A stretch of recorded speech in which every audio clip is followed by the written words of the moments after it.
Hello and welcome back to the No Dig Norfolk Gardener. Now, the weather may not realise that it's spring yet. However, there is still plenty to do. And in today's video, we'll give you our top tips for the March garden.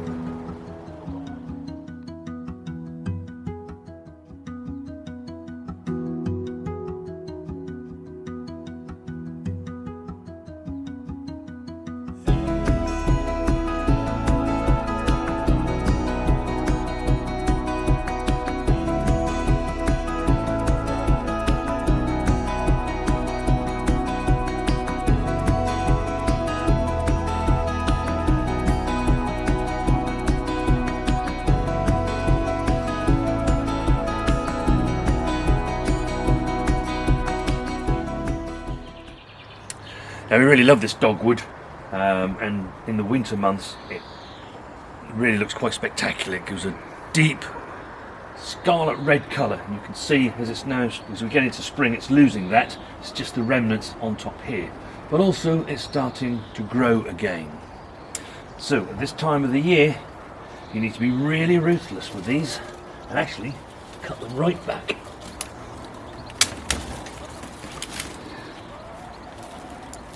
And then next October, November, when we start to see the frosts again and maybe a sprinkling of snow, these will be as red as this again. Also, you saw me at the beginning of the video pruning this rose, and at this time of the year it is the time to prune your bush roses and your climbing roses. Now, when you are pruning your roses, you always want to make the cut so it's slanting slightly downwards, and that's so that when it rains the water can run off the cut and it won't make it rot and become vulnerable to disease. Also, cut just above an outward facing bud, and you can see there how that slopes down. So when it does rain, that water will immediately run off that cut. And I always look to cut my rose stems down by about a third. Daffodils really are worth their weight in gold. It's a lovely, beautiful flower to see at this time of the year. And you can see ours are now starting to come out into flower. However, if you have a variety that's been out in flower for a while, and also this is the very beginning of March that we're filming this, as we get toward the end of March, those flowers will be going over, and daffodils behind that flower form a seed pod. Now, you want to be deadheading that once you see that, but do not cut all of the foliage down. Leave that there to die back naturally to give the bulb strength for next year's display.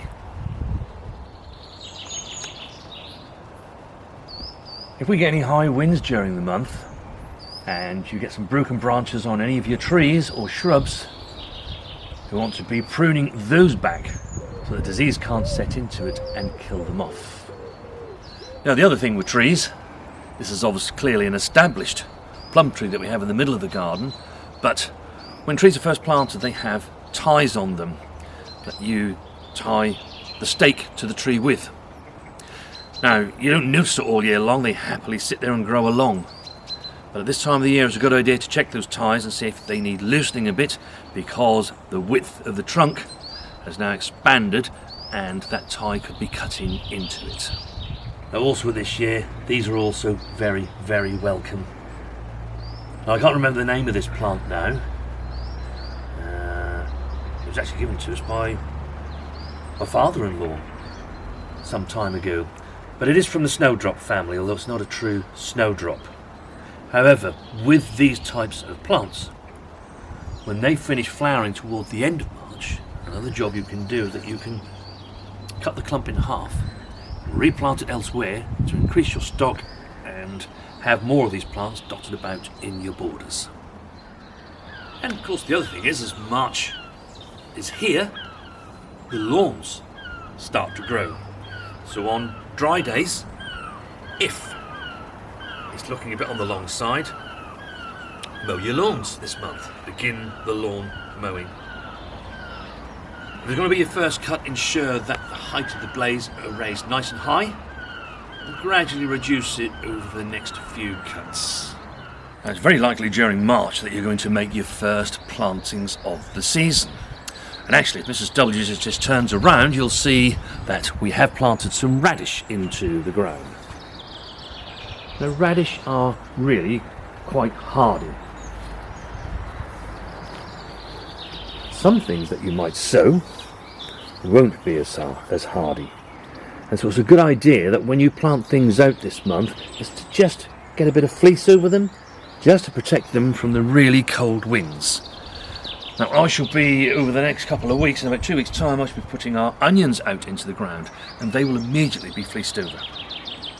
Although onions can withstand the frost, it's not really a problem to them, the frost, but it does check them back if the cold winds are on them all of the time. They're not too keen on that. So they'll remain fleeced all the way through the rest of March, then into April, and they'll probably come off during May time when the weather really has warmed up. Also, if you're thinking about sowing any carrots early, it's a good idea to fleece those too. You can see that this bed has been prepared, and it's ready actually for the onions that are going to go in here and the carrots that are going to go in there. But if you had sown a green manure last autumn, September, October time, now would be the time we want to be thinking about chopping that down if it's still in there, so that you can get your beds prepared for the sowings and the plantings that will be going in there this month. Now, we do need to start getting on top of weeds now, because they really will be starting to grow, and if you don't get on top of them now, you'll find it really hard to get on top of them later on in the year, and they will have flowered, set the seed, and you'll have many weeds. So I was a big advocate of keeping on top of your weeds whenever you can. You can make your first hoe strike during March. But do make sure it's not on a day like this where it's been raining earlier on and the ground is quite damp, because all that will happen is that the weeds will lay on top of the soil and they can reroot. So it wants to be a much drier day when you do that. And during March, of course, it's a time when grasses get going again, and you can see I've got a couple of bits here and they just need pulling out to stop them spreading any further. And if, like us, you also have grass paths, these will need to be chopped back with the edging shears, but also where you can see that they have sort of gone into the border, again, just lift them out.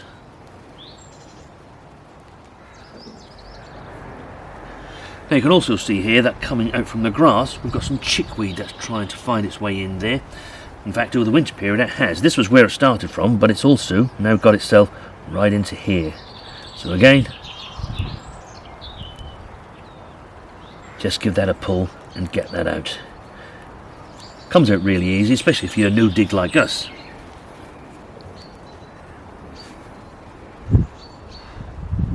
This chickweed really spreads really quite quickly, and it doesn't take long before it flowers and sets its seed, and before you know it, you can have a carpet of green all over your plot.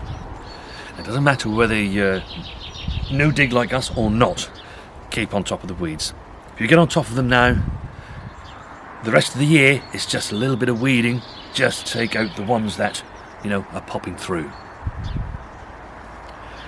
Now you can see there is a lone sprout plant there.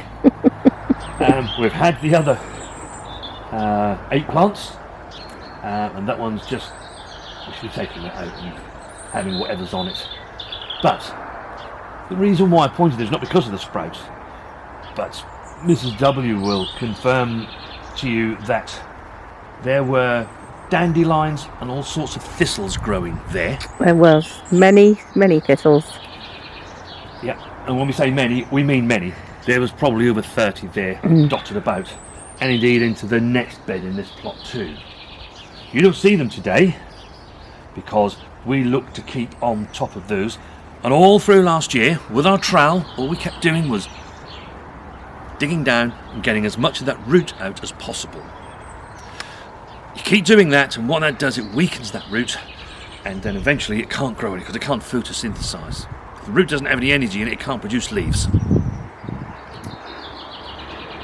It's a bit of a job, and it will take you a while, but believe me, you can see the results here. Within 12 months or so, you can hardly see anything here. And you can see that as each harvest has come to an end, that I have put a layer of compost on top of our plots. We've gotten up to here. So now when that loon sprout plant now comes out, which will remove the cloche and everything, I shall get a nice 1 to 2 inch layer of compost put on there. And that's a thing you can do during this month. You'll find that things that you grew to harvest over winter and into early spring, as those harvests come to an end, then get your bed prepared, ready for the spring's sowings and plantings. And the final couple of things for this month, if like us your rhubarb is starting to push its way through, it's time to give that a nice boost of food.